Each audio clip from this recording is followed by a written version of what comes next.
everybody, welcome back to JTech, and we're going to be going over basically kind of part 2 with this using jaw tests or any diagnostic equipment for look for fault codes or anything in the engine.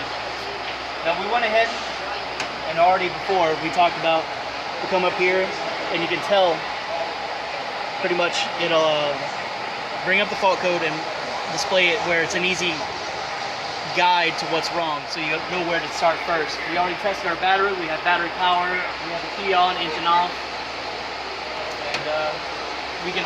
There's 2 kind of fault codes. There's active and one saved in that memory. Click on that. These do take a little bit of getting used to, but they're not that difficult to understand.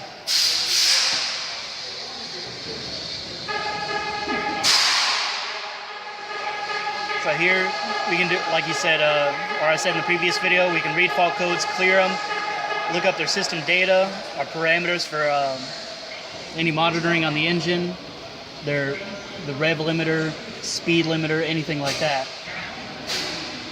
We'll go ahead and read fault codes.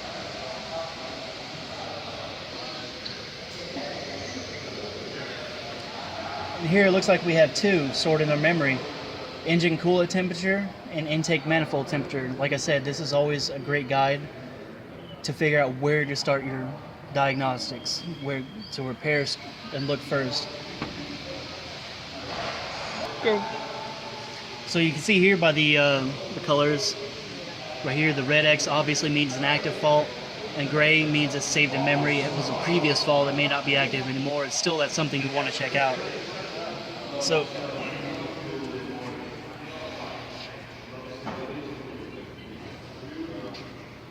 I'm going to go over here, and you can always look either on Pro Demand or any other repair manual to figure out where these sensors would be. The coolant temperature would be on the other side.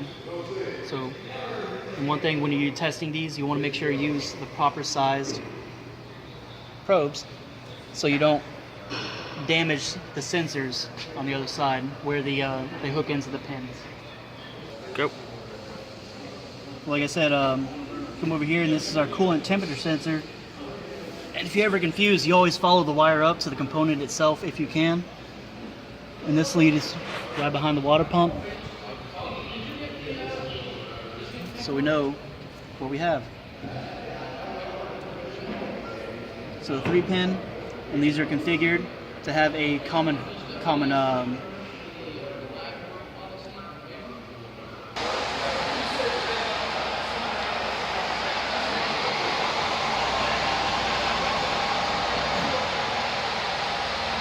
Yep.